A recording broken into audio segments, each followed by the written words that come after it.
Hello guys, welcome to my YouTube channel. അപ്പോൾ guys, ഞാനിന്ന് വെള്ളം നിറച്ചുകൊണ്ടിരിക്കുകയാണ് കുപ്പിയിൽ. എന്താണ് ഈ ജോലി നിങ്ങൾ വിചാരിക്കും. അപ്പോൾ ഗായ്സ്, ഞാൻ ഇന്ന് വീട്ടിൽ ഡിഷ് വാഷ് ഉണ്ടാക്കാനായിട്ടുള്ള പുറപ്പാടാണ്. അതിനു വേണ്ടിയാണ് വെള്ളമൊക്കെ അളന്ന് വെച്ചുകൊണ്ടിരിക്കുന്നത്. ഒരു ബക്കറ്റ് എടുത്തിട്ടുണ്ട്.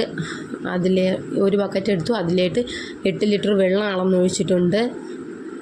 പിന്നെ എന്താണ്, ഇതിലേക്ക് നമുക്ക് മിക്സ് ചെയ്യേണ്ടത് കാസ്റ്റിക് സോഡയാണ്. കാസ്റ്റിക് സോഡ ഞാൻ കാണിച്ചു തരാം. ഇതാണ് സംഭവം, കാസ്റ്റിക് സോഡ. ഇതിനി ഇതിലോട്ട് ആഡ് ചെയ്ത് കൊടുക്കണം. കാസ്റ്റിക് സോഡ യൂസ് ചെയ്യുമ്പോൾ നല്ല ശ്രദ്ധിച്ച് വേണം ചെയ്യാൻ. കുട്ടികളെ ഒക്കെ ഒഴിവാക്കണം മാക്സിമം നമ്മുടെ അടുത്തുനിന്ന്. കാരണം അവരുടെയൊക്കെ ദേഹത്ത് വീണാൽ ഒരു പൊള്ളൽ പോലെ ആവും. കാരണം ഇത് നല്ല ചൂടുള്ള സാധനമാണ് കാസ്റ്റിക് സോഡ വെള്ളത്തിൽ വീഴുമ്പം. അപ്പോൾ നമ്മൾ അത്രയും കെയർഫുള്ളായിട്ട് വേണം ചെയ്യാൻ. പുറത്ത് ഏതെങ്കിലും വെച്ച് സ്ഥലത്ത് ചെയ്യുകയാണെങ്കിൽ അത്രയും നല്ലത്, ആരും ഇല്ലാത്തൊരു സ്ഥലത്ത്. അപ്പോൾ കാസ്റ്റിക് സോഡ അതിലോട്ട് തട്ടി കൊടുക്കാം. ഇത് നന്നായിട്ട് നമുക്ക് മിക്സ് ചെയ്യാം. ഒരു മരത്തടി കഷ്ണം ഉപയോഗിച്ച് വേണം മിക്സ് ചെയ്യാൻ. അതാണ് ബെറ്റർ. ബാക്കിയൊന്നും യൂസ് ചെയ്യാതിരിക്കണേ നല്ലത്. മരത്തടി കഷ്ണമാണ് നല്ലത് കൂടുതൽ. നന്നായിട്ട് ഇളക്കി കൊടുക്കാം. കാരണം ഇത് നന്നായിട്ട് അലിയണം കാസ്റ്റിക് സോഡ ഈ വെള്ളത്തിൻ്റെ കൂടെ. എന്നിട്ട് ഈ കാസ്റ്റിക് സോഡ മിക്സ് ചെയ്ത ഈ വെള്ളം 3 മണിക്കൂർ നമ്മൾ മാറ്റി വയ്ക്കണം. ഞാൻ നന്നായിട്ട് മിക്സ് ചെയ്ത് കൊടുക്കുന്നുണ്ട്. 3 മണിക്കൂർ മാറ്റി വെച്ചതിന് ശേഷമാണ് ഇതിനോട്ട് ബാക്കി ഇൻഗ്രീഡിയൻസ് ഒക്കെ ചേർക്കേണ്ടത്. ഞാൻ കാണിച്ചു തരാം.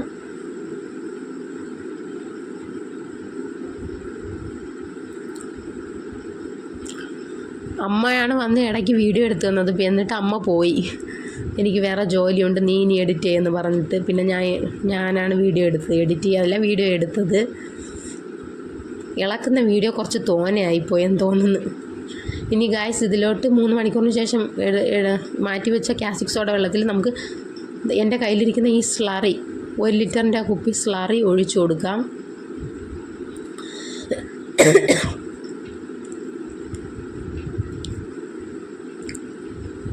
സ്ലറി പതുക്കെ ഒഴിച്ചു കൊടുക്കാം. ഒഴിച്ചു കൊടുത്തിട്ട് നമുക്ക് നന്നായിട്ട് ഇളക്കാൻ വേണം. മൊത്തത്തിലൊന്ന് ഒഴിച്ചു കൊടുക്കാം നമുക്കിത് ആദ്യം. എന്നിട്ടാണ് ഇളക്കുന്നത്. നമ്മൾ സത്യം പറഞ്ഞാൽ നമുക്ക് വീട്ടിൽ തന്നെ lotion, dish wash, hand wash ഇങ്ങനത്തതൊക്കെ ഉണ്ടാക്കാൻ കഴിയും. പക്ഷെ ആരും ശ്രമിക്കാത്തത് കൊണ്ടാണ് നമ്മൾ വെളിയിൽ നിന്ന് പൈസ കൊടുത്ത് വാങ്ങിക്കേണ്ടി വരുന്നത്. അപ്പോൾ മാക്സിമം എല്ലാവരും ട്രൈ ചെയ്യുക ഇതൊക്കെ. അപ്പോൾ നമുക്ക് കുറച്ച് പൈസയെങ്കിലും ലാഭിക്കാമല്ലോ. എന്നിട്ട് ഇത് നന്നായിട്ട് ഇളക്കി കൊടുക്കണം സ്ലറി ചേർത്തതിന് ശേഷം. ഇനി ഇതിലോട്ട് ചേർക്കേണ്ടത് യൂറിയയാണ്. യൂറിയ എടുത്ത് ഞാൻ വെള്ളത്തിൽ കലക്കുന്ന വീഡിയോ എടുക്കാൻ മറന്നുപോയി. പകരം SS പൗഡർ കലക്കുന്ന വീഡിയോയാണ് ഇതിലാദ്യം കിടക്കുന്നത്. ഇതിൽ ഈ ഭാഗത്ത് വരുന്നത് SS പൗഡറാണിത്. എൻ്റെ കയ്യിലിരിക്കുന്ന SS പൗഡറാണ്. പക്ഷേ ഇതിന് മുമ്പ് യൂറിയ എന്നും പറഞ്ഞൊരു സംഭവമുണ്ട്. അതാണ് ഞാൻ ആദ്യം വെള്ളത്തിൽ കലക്കി ഇതിലോട്ട് ഒഴിച്ചു കൊടുത്തത്. 1/2 ലിറ്റർ വെള്ളത്തിൽ കലക്കിയാണ് ഒഴിച്ചത്. പിന്നെ ഈ SS പൗഡർ വീണ്ടും 1/2 ലിറ്റർ വെള്ളത്തിൽ കലക്കി വീണ്ടും ഒഴിച്ചു കൊടുത്തു. ഇത് നന്നായിട്ട് ഇളക്കി കൊടുക്കണം. SS പൗഡർ ഇളക്കിയിട്ട് ഇതിലോട്ട് ഒഴിക്കണം.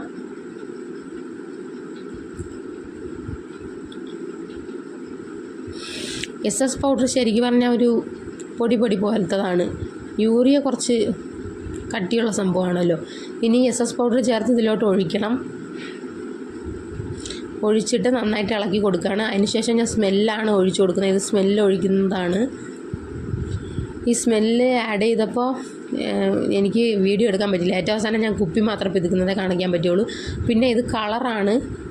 കളറ് ഒരു 100 ml വെള്ളത്തിൽ കലർത്തിയിട്ട് അതിലോട്ട് ഒഴിച്ചു കൊടുക്കാൻ പോവാണ്. ഒഴിച്ചു കഴിഞ്ഞു അതിലോട്ട്. അപ്പോൾ ഇതിനൊരു ഓറഞ്ചും മഞ്ഞയും പോലത്തെ കളർ വരും.